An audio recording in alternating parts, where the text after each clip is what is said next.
आप सबको मेरा प्रणाम। बड़ा शुभ भाव, मौसम भी अच्छा सुहाना, सुबह का समय। आप सबके जीवन में उजाला हो, आनंद पूरा हो, परम की कृपा आपके ऊपर बरसे, इसी आशा के साथ, इसी उम्मीद के साथ जीवन जीना।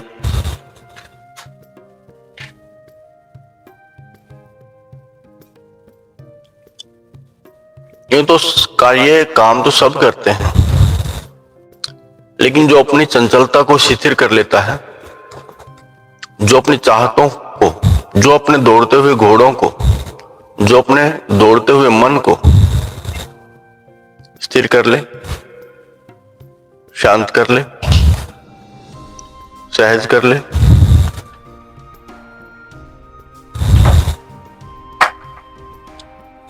तो जानिए और मानिए कि हम सही हैं।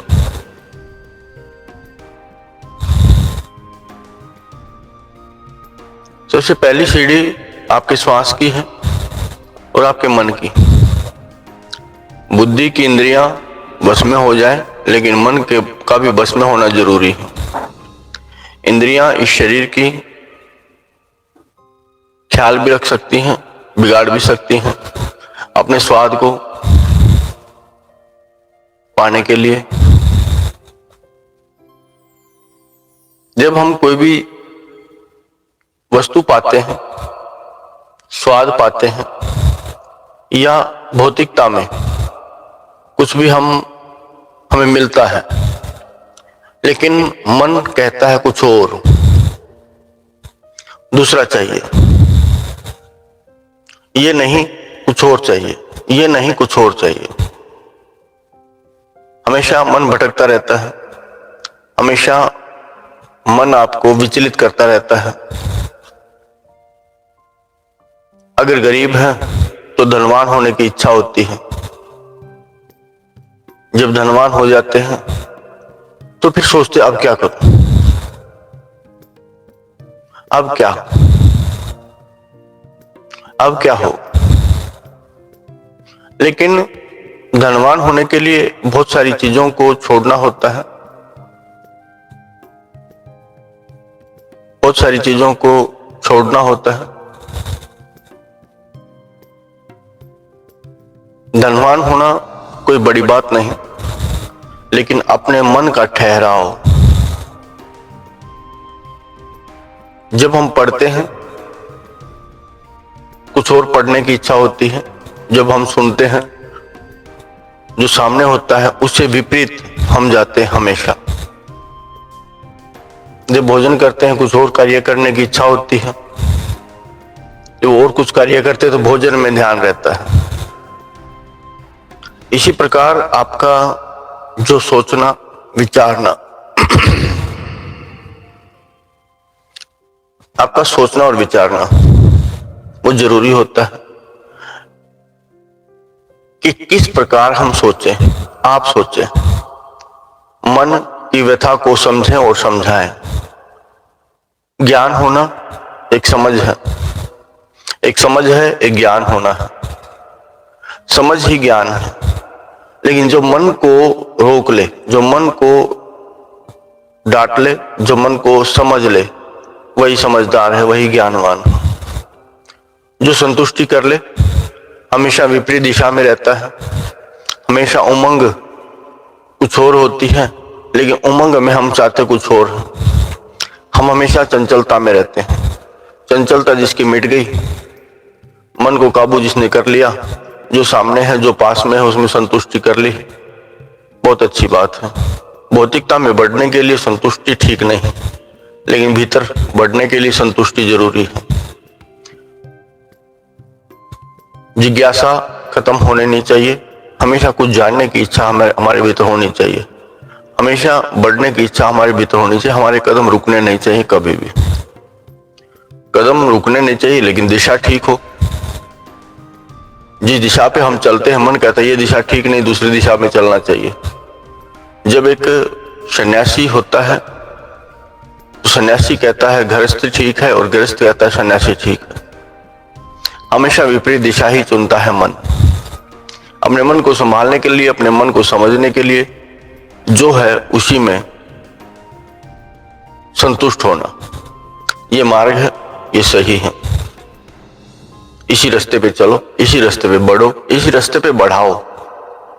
ऐसी सोच और समझ आपके भीतर होनी चाहिए। अपने शरीर का ख्याल, अपने मन का ख्याल, अपनी बुद्धि का ख्याल, अपने इंद्रियों का ख्याल आपको करना चाहिए, क्योंकि ये सभी आपके परिवार के सदस्य हैं। ये आपके नौकर चाकर, इनको समझना, इनको जानना, भटकना नहीं चाहिए। जब हम कोई, आपने देखा होगा, समझा होगा, कोई नशे वाला आदमी होता है, उस समय होते ही अपने आप ही उस दिशा में चलने लगता है जिस दिशा में उसके नशे की पूर्ति होती है। समय पे आप रोज सुबह उठते हैं, उसी समय आप जाग जाएंगे। जिस समय आप भोजन करते हैं उसी समय आपको भूख लगनी शुरू हो जाएगी। जिस समय आप सोते हैं उसी समय निंद्रा आनी शुरू हो जाएगी। 4 दिन 5 दिन आप दिन में किसी भी वक्त आप सोना शुरू कर दें, उसी समय नींद अपने आप आनी शुरू हो जाएगी। आदत है बुद्धि की, जो है पहले वही करती है, लेकिन मन हमेशा नया करता है, हमेशा मन नया चाहता है। आपके पास कोई गाड़ी है, लेकिन गाड़ी जो है, चलो ठीक है, आपका मन लगा है उसमें, लेकिन मन कहता है इससे भी बड़ी हो तो मजा है। उन लोगों की शान बढ़ती जो और बड़ी गाड़ियों में बैठते हैं। बड़े की इच्छा, बड़े की जिज्ञासा रहनी चाहिए। हमेशा अपने से कम, हमेशा अपने से छोटे लोगों में हम रहते हैं, हमेशा अपने, क्योंकि अपने से छोटे जो लोग होते हैं उनमें हमारा दबदबा रहता है। एक प्रकार से अहंकार हमारा बना रहता है। अहंकार बनाए रखना हम चाहते हैं, लेकिन हमारी इच्छा, जिज्ञासा, बैठना उठना हमेशा अच्छे, अपने से बड़े, हमें हमेशा ऊंचे, हमेशा अधिक जानकार, हमेशा अधिक ज्ञानवान के पास हमें बैठना चाहिए। हमारी संगति कैसी हो? हमारी संगति सुंदर हो। जैसा आप रंग चढ़ाना चाहते हैं वैसी संगति आपको लेनी हो।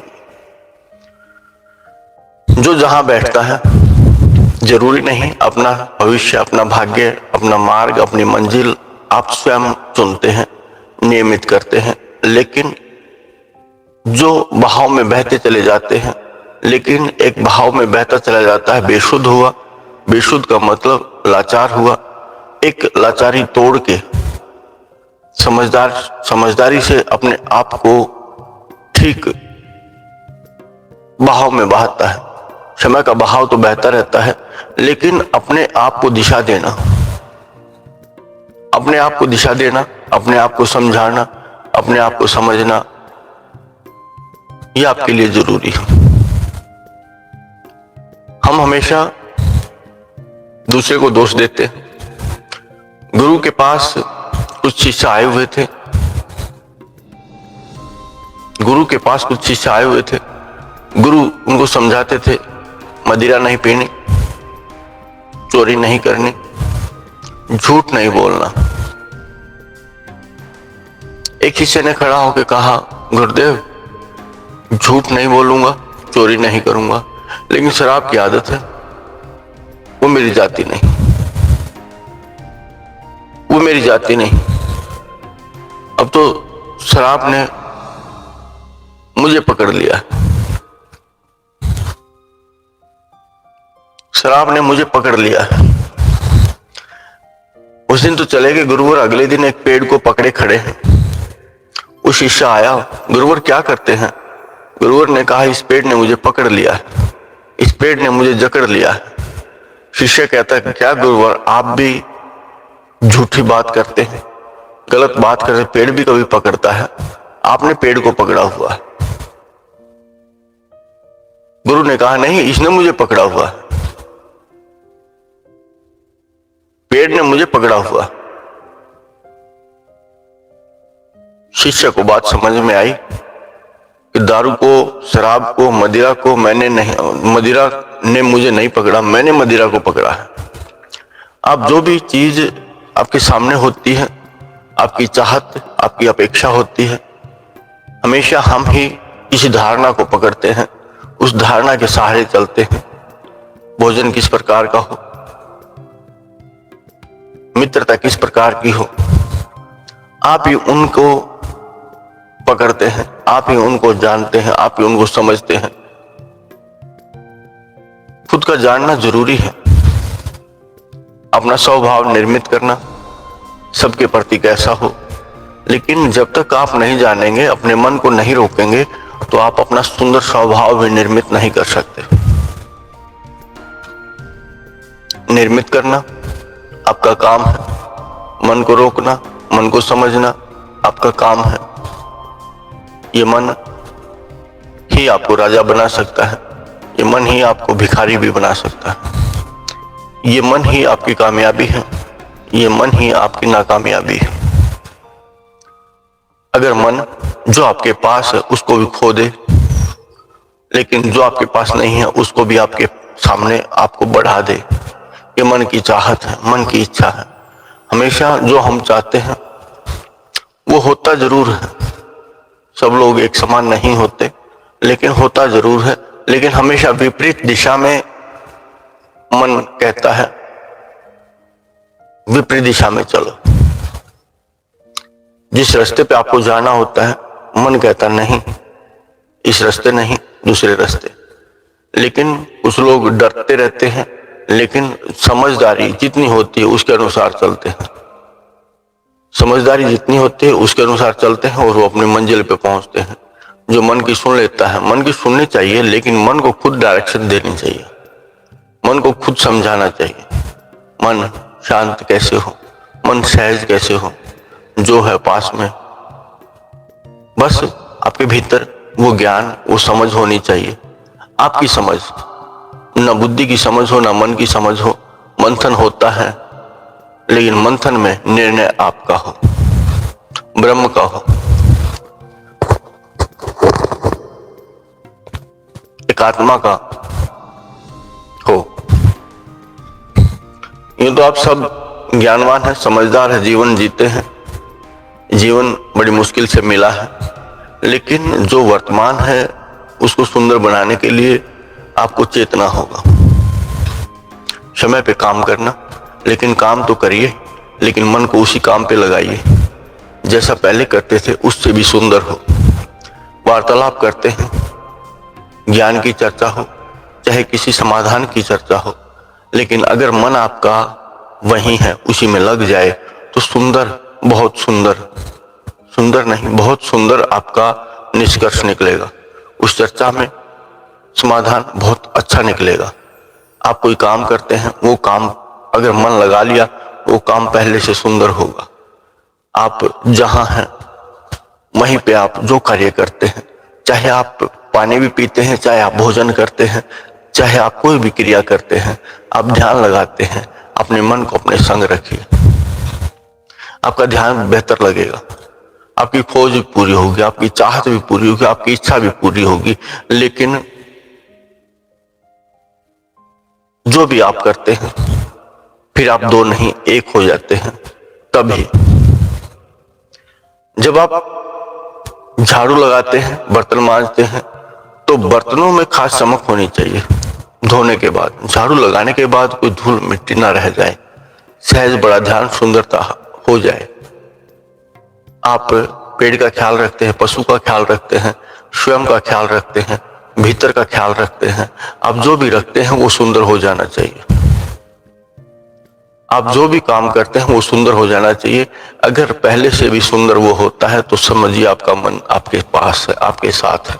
लेकिन मन भटकता है, आपका गाड़ी चलाते हैं, ध्यान कहीं और है, रिश्तेदारियों में घूमता है, या किसी साथियों में घूमता है, या किसी महफिल में बैठता है, मन वहां बैठा है और आप गाड़ी चलाते हैं। गाड़ी चलाएं तो ध्यानपूर्वक चलाएं, गाड़ी चलाएं मन से चलाएं। गाड़ी का जो इंजन है वो आपके मन की समझ होनी चाहिए। इंसान को भी उसी अनुसार कार्य लेना चाहिए, कार्य करना चाहिए कि वो कर पाए। अगर बेमन से आप कोई काम करते हैं तो वो काम उतना सुंदर नहीं होगा।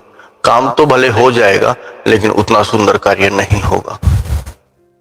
जब आप किसी इंसान से मन मिला लेते हैं तो सामने वाले की सब बातें आप समझते हैं और स्वयं की बातें भी सामने वाला समझता है।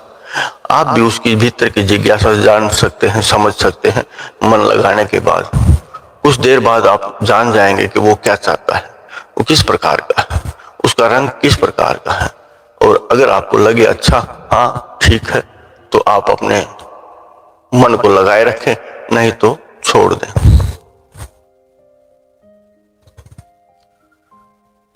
आपकी रुचि किस प्रकार हो, ध्यान की, भजन की, भगवान की, प्रीति की, तो उसी प्रकार के लोग मन खोज के लेके आएगा और आपके सामने रखेगा। और इंसान तो भरा रहता है बातों से, कामों से, उसका हृदय में बहुत बातें होती हैं, अथाह ज्ञान होता है, लेकिन मन लगता है तो छटाई करके लाता है, अपने अनुसार वहां से छांट के लाता है। गन्ने के खेत में आप जाएंगे, जैसा आपको चाहिए वैसा गन्ना की तलाश रहेगी। आप कोई रिश्ता नाता जोड़ते हैं तो मन के अनुसार ही आप चलते हैं। मन को भाए ऐसा रिश्ता खोजते हैं, मन को भाए ऐसा रिश्ता सामने, चाहे अपने लिए साथी हो चाहे अपने बच्चों के लिए कोई साथी ढूंढना हो, तो आपको मन को भाए ऐसा आप खोजते हैं। जो मन को ना भाए आप आगे बढ़ जाते हैं। तो आपके जीवन में जो सुख है, जो शांति है, वो आपके मन की पराकाष्ठा है। लेकिन उस मन से और भी कार्य ले सकते हैं और सुंदर अच्छे कार्य आप ले सकते हैं और बढ़ोतरी बढ़ा सकते हैं, अपने घर को सुंदर बना सकते हैं, रिश्तों को अच्छा बना सकते हैं। लेकिन मन लगाने के बाद अपनापन बढ़ता है। लेकिन मन ना हो तो अपने भी पराये हो जाते हैं। बिना मन के श्रद्धा भाव नहीं होती, सामने वाले की इज्जत मान और सम्मान नहीं होता। मन लगता है, मन को भाता है तो सामने वाले की इज्जत मान और सम्मान करने का दिल करता है। श्रद्धा हमारी, श्रद्धा और भाव जब होता है तब हम उसकी सब बातें मानते हैं, जिसके प्रति, चाहे पिता के प्रति हो चाहे एक इंसान के प्रति। एक पिता का बेटा शब्द है, हमारे मन में उसके लिए श्रद्धा और भाव है, हमारा सब उसकी बातें मानने का दिल करता है। हमारा मन उसकी सब बातें मानने का दिल करता है। हमेशा ऊपर उठना चाहिए, मन की जरूरत होती है, मन की। लेकिन जीवन कैसा हो, हम भीड़ में भटकते हैं लेकिन एकांत में आपके पास सुखी रहने का साधन है। बहुत सारे लोग अपने आप ही मगन रहते हैं, जो ध्यानी होते हैं, जो ज्ञानी होते हैं, वो अपने आप में मगन रहते हैं, वो कभी मुरझाते नहीं। भीतर के फूल खिले तो खिल गए, बाहर के फूल खिले तो उनका समय है, वो सांझ तक ढल ही जाते हैं, उनमें कमजोरी आ ही जाती है। बाहर जिसने जन्म लिया धीरे धीरे बढ़ेगा, जवानी में आएगा और उसके बाद वो ढलना शुरू हो जाएगा। ऐसे ही पेड़ पे पत्ते हैं, बढ़ते हैं, सगत होते चले जाते हैं और फिर सूखना शुरू हो जाते हैं, और सूखने के बाद वो गिर ही जाते हैं। ऐसे ही फल है, पकता है फिर गिरता है। लेकिन आप अपने आप में ना सोचें कि शरीर गिरता है, शरीर बुढ़ापे में चला जाता है। लेकिन अगर आप उस भाव को जान लें, समझ लें कि आत्मा यानी आप यानी ब्रह्म कभी मरता नहीं है, उस मृत्यु का भाव गुरु संग, सत्य संग, सत्संग में, उसी सत्संग में उन्हीं लोगों के पास जो आपसे अधिक ज्ञानवान है, जो आपसे अधिक जानकार है। आप पूर्ण जानकार नहीं हैं। जो अपने आप को पूर्ण जानकार समझ लेगा वो कभी पूरा नहीं हो सकता। जिसके भीतर जिज्ञासा है वो जान लेगा और समझ लेगा, और उन्हीं लोगों की संगत में बैठेगा जो उनसे ऊपर ज्ञानवान है। इसीलिए अपने से ऊपर ज्ञानवान की चर्चा में रहना भी चाहिए, उनकी संगत भी रहनी चाहिए। जो सत्य का संग है, गुरु का संग है, उसी संग में आपको जानना भी और समझना भी चाहिए, अपना मन लगाना चाहिए। लेकिन मन है कि आपको वैराग्य से छूट हटा के, मन है आपका वैराग्य से हटा के और आपको दुनियादारी में खींचता है। दुनियादारी की सुंदरता में कितनी अच्छी है, कितनी अच्छी कलाकारी है, लेकिन जो प्रकृति की जो कलाकारी है, प्रकृति की जो कलाकारी है, इतने ऊंचे पहाड़ बनाए जो इंसान नहीं बना सकता, ऐसी कलाकृतियां प्रकृति ने बनाई। इतने सुंदर पेड़ बनाती है, इतने मीठे फल बनाती है, इतने अच्छे लोग बनाती है। तो प्रकृति तो अद्भुत है, लेकिन हम जो कृत्रिम वस्तुएं हैं इंसान की बनाई हुई, उन्हीं चीजों में हम भटकते रहते हैं, उन्हीं को हम सुंदर मानना चाहते हैं, बनाना, उन्हीं को सुंदर जानते हैं। लेकिन जो आपके भीतर है वो कृत्रिम नहीं है, वो नेचुरल है, प्रकृति की बनाई हुई है। आप जानिए, अभी अपने भीतर अगर प्रवेश कर जाएंगे आप, आपका मन भी साथ में हो, अपने मन को कहें भीतर तो बड़ा सुंदर है, किसी ने कहा अच्छा है,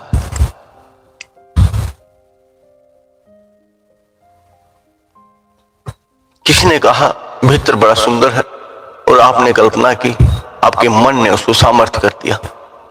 वैसे तो मन सबसे बड़ा शत्रु भी हो सकता है और सबसे बड़ा मित्र भी हो सकता है, यही दुनियादारी की रीत भी है। लेकिन आपको तो अपने आप में देखना है कि मुझे भीतर प्रवेश करना है, जरूरत है, इसीलिए मन को साधने की आवश्यकता है, इसीलिए मन को साधने की आवश्यकता है। जिसका मन सध गया उसके भीतर उतने ही शानदार, जानदार, उतने ही सुंदरता, वो शब्दों में न समाये इतनी खूबसूरती, इतनी सुंदरता उस भीतर में अपने नजर आएगी। अपने स्वभाव में भी उतनी अच्छाई नजर आएगी। आप अपने स्वभाव को अच्छा मानते हैं, लेकिन लोग करें बड़ाई, ऐसा चाहते हैं, क्योंकि आपकी बुद्धि ऐसा करती है। आप बाहर, घर के बाहर किसी से मिलते हैं, किसी झुरमुट में या समाज में या बाजार में किसी से मिलते हैं, तो अपना स्वभाव भिन्न रखते हैं, लेकिन घर में आने के बाद फिर वो कलह कलेश वाला स्वभाव रखते हैं। दो मन दो स्वभाव ठीक नहीं। एक ही स्वभाव, जैसे आप बाहर मिलते हैं, जैसे आप अपने घर में प्रेम करते हैं, सबसे प्रेम करते हैं, अपने बच्चों से, अपने घर परिवार से, माँ बाप से सबसे प्रेम करते हैं, आपको अपना घर भी प्यारा लगता है, ऐसे ही आप बाजार में या किसी संघ में या किसी समूह में जाते हैं तो वहां भी आपका ऐसा ही स्वभाव दिखाई दे तो सबसे अलग आपको चाहत मिलेगी, श्रद्धा और भाव भी मिलेगा। लेकिन हम दिखावटी ज्यादा करते हैं, फॉर्मेलिटी ज्यादा करते हैं, लेकिन वो फॉर्मेलिटी वाला मन नहीं होना चाहिए। इज्जत करें तो मन से करें। किसकी करें इज्जत? अगर सत्य को आप जान लेते हैं कि सबके भीतर आत्मा है, सबके, चाहे पेड़ हो, चाहे इंसान, जीव हो, चाहे पक्षी, जलचर हो, चाहे नभचर हो, सब में जीव होता है। और जीव, जहां जीव है वहां आत्मा भी अवश्य है। उस आत्मा से प्रेम जब आप करना शुरू कर देंगे, फिर आप बुद्धि या वाणी की बातों पर न जाएंगे, फिर आपको बातें चुभने बंद हो जाएंगी। और बातें चुभने बंद हो जाए तभी जानिए, तभी मानिए कि आप सही राह पे हैं। जब कोई कड़वे बोल बोलता है और आप उन बोलों को सहन कर लेते हैं, तो आप जानिए कि आपके भीतर सहन शक्ति है। कुछ लोग डर के ही सहन करते हैं, लेकिन अपनी इच्छा से, बिना डर के आप उनको सहन करते हैं, तो जानिए कि आपके भीतर अच्छा बल भी है, अच्छी समझ भी है, अच्छा ज्ञान भी है। आपने जिस मार्ग पे आप हैं वो मार्ग आपका सुंदर है। लेकिन छोटी छोटी बात भी आपको चुभती है, छोटी छोटी बात भी आपको चुभती है, यहाँ तक कि माहौल भी चुभता है। बहुत सारे लोग होते हैं कि वो उस माहौल में शूट नहीं करते, माहौल को देखते ही वो कहते हैं कैसे लोग हैं, अच्छे नहीं, बेकार लोग, बेकार लोग। उनके मुताबिक अपने आप में वो अहंकार से भरा रहता है, और अहंकार किसी को कहीं बैठने नहीं देता। मन तो भटकाता ही भटकाता है, लेकिन अहंकार भी हमेशा औरों को नीचा दिखाने के चक्कर में स्वयं नीचा देखता है। औरों को नीचा दिखाने के चक्कर में स्वयं नीचा देखता है। अहंकार उसे ऐसा ही होता है। एक बार एक तालाब के पास किसी का घर था। एकाएक वहां रात को देखा कुछ नहीं था, लेकिन सुबह देखा तो एक बहुत बड़ा कमल का फूल खिलाया था। धीरे धीरे नगर में चर्चा हुई, धीरे धीरे नगर में चर्चा हुई। उसने देखा एक धनी आदमी आया। उसने कहा ये फूल मुझे दे दे। तू क्या करेगा? मुझे भगवान पे चढ़ाना है। क्योंकि वहां से ये चर्चा है बुद्ध की, बुद्ध की चर्चा है। बुद्ध वहां से गुजरे, एकाएक अचानक कमल का फूल खिल गया तालाब में। उसने कहा मैं बुद्ध को ये फूल अर्पण करना चाहता हूं। उसके बाद नगर का सेठ आया। उसने भी उससे इच्छा जाहिर की, मैं बहुत अन्न दूंगा, तो बैठे खाएगा, ये फूल मुझे दे दे, ये फूल मुझे दे दे। तू क्या करेगा? मुझे बुद्ध को अर्पण करना है। और कुछ देर बाद वहां उस देश का, उस राज्य का राजा आया कि मैं तुझे आधा राज्य दे दूंगा, लेकिन ये फूल मुझे दे दे। आप क्या करेंगे? मैं इनको बुद्ध के चरणों में चढ़ाऊंगा। अब उसके मन में आया ऐसा क्या है बुद्ध जो देंगे इस अनमोल फूल के बदले, जो मुझे आधा राज्य देते हैं, बुद्ध से वो क्या लेंगे? बुद्ध उनको क्या देंगे? और जो इनको देंगे क्या मैं नहीं ले सकता? उसने उस फूल को लिया और बुद्ध के चरणों में जा पहुंचा।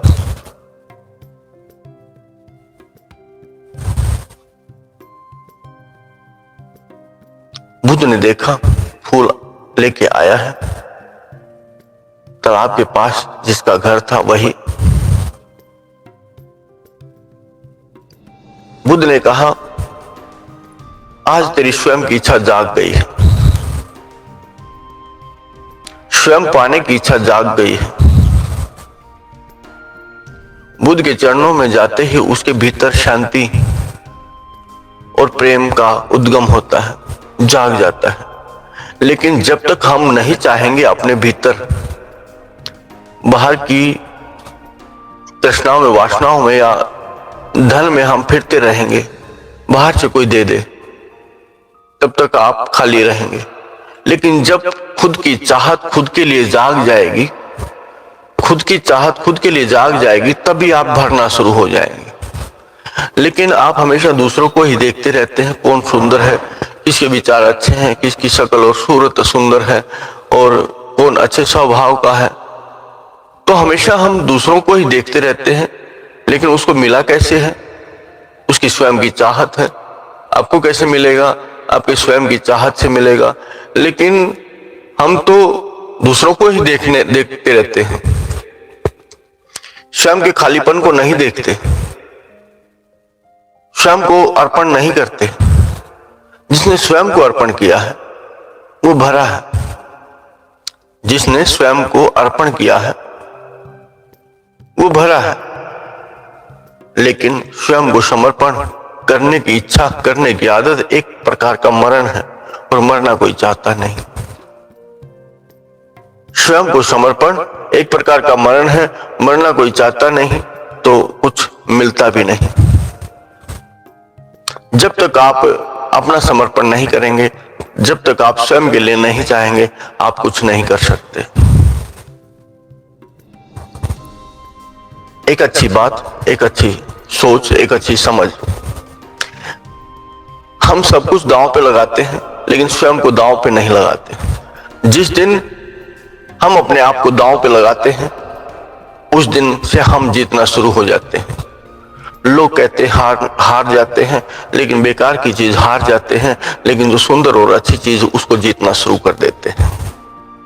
लेकिन दांव पे कभी लगाया ही नहीं, दांव पे लगाने की कभी इच्छा हुई ही नहीं, ऐसा अवसर कभी मिला ही नहीं। खोजोगे तो मिलेगा, खोजोगे तो मिलेगा, ऐसा अवसर अगर आप खोजोगे तो आपको मिलेगा। और इसी अवसर की तलाश में रहना चाहिए। मिले कोई साथी संगी, कोई अच्छा संग मिले, कोई सत का संग मिले, कोई गुरु जो आपको पार लगा दे, जो आपको स्वयं से मिला दे, जो स्वयं से मिला दे। दूसरे का तो इशारा, गुरु का तो इशारा रहेगा, लेकिन मिलना आपको स्वयं को होगा, तजना आपको स्वयं को होगा। आप शून्य में होंगे, तब आप चाहेंगे जो वो आप दृष्टांत आपको मिलता रहेगा। शून्य में होना जरूरी है, बिल्कुल नीचे होना जरूरी है, धरा पे होना जरूरी है। लेकिन हम तो चढ़े बैठे हैं ऊपर चोटियों पे, कभी नीचे उतरने की इच्छा नहीं होती, अहंकार से भरे रहते हैं। लेकिन बहुत तेज हवा का झोंका आता है, आपको उड़ा के सीधा जमीन पे पटकता है और आप दुखी होते हैं। अपनी इच्छा से, स्वयं की इच्छा से आप जब करते हैं, चाहते हैं, तब आप जानिए, तब आप मानिए कि हाँ आपको भूख लगी है। लेकिन आप सोचते हैं हमारी भूख का अंदाजा भी दूसरे को ही लगना चाहिए, हमारी भूख का अंदाजा भी दूसरे को ही लगना चाहिए। पेट की भूख, शरीर की भूख तो आप मिटा लेंगे, लेकिन आत्मा की भूख कैसे मिटाएंगे? वो आत्मा की भूख को मिटाना ही आपके लिए जरूरी है। इस तन की भूख कोई बड़ी बात नहीं, लेकिन आत्मा की भूख वो इस जीवन में, इस जन्म में आपके लिए सफलता भी है, आपके लिए उपलब्धि भी है। आत्मा की भूख कैसे मिटे? आपके भजन, आपकी बंदगी, सुंदर स्वभाव, सुंदर स्वभाव। हम निर्भर रहते हैं औरों पे, हम निर्भर रहते हैं औरों पे, लेकिन स्वयं पे जिस दिन निर्भर हो जाएंगे, उस दिन औरों का सहारा आपको नहीं चाहिए, औरों का सहारा आपको नहीं चाहिए। जो अपने मन को शांत कर लेगा, सहज कर लेगा, करके देखेगा, समझना चाहेगा, वो समझ लेगा। लेकिन अपने मन की शांति का तो किसी को पता ही नहीं। मन की चाहत, मन की शांति, मन की चाहत, मन की शांति, ये दोनों ही आपके अनुभव की बातें हैं। मन क्या चाहता है, आप अपने अनुभव से देखें, क्या वो चीज अच्छी है या गलत? मन की चाहत ठीक है या गलत है? मन की शांति, मन शांत है, ये भी आपके अनुभव की बात है। कुछ चीजें आपको दिखती हैं आपकी इंद्रियों द्वारा, लेकिन कुछ चीजें दिखती हैं आपको दृष्टांत के द्वारा, अनुभव के द्वारा, एहसास के द्वारा। वो आंखों से नहीं दिखती, वो अनुभव, परम के होने का अनुभव, आपके भीतर में प्रवेश करने का अनुभव, वो आपको एहसास होता है, हाँ कुछ खास है, हाँ कुछ अच्छा है। मन आपकी चाहतों को पूरा कर देगा। भीतर की दृष्टि, भीतर की आंखों से वो दृष्टांत भी आपको नजर आना शुरू हो जाएंगे। अच्छी बात है, एकाग्रता। आपके मन के बिना आपकी एकाग्रता नहीं होगी, आपके मन के बिना आपकी एकाग्रता कभी नहीं होगी। आपका मन चाहे, आपका मन सहज हो, तो आप एकाग्रता में प्रवेश कर जाएंगे। बस यही चीज है, जब आप ध्यान करते हैं तो पूरा करें, मन आपके साथ हो। जब आप कुछ खोजते हैं तो आप उस खोज में लगे, मन आपके साथ हो, वो चीज अवश्य मिलेगी, वो चीज अवश्य मिलेगी। अपने दोनों हाथ जोड़ लें, अपनी एकाग्रता का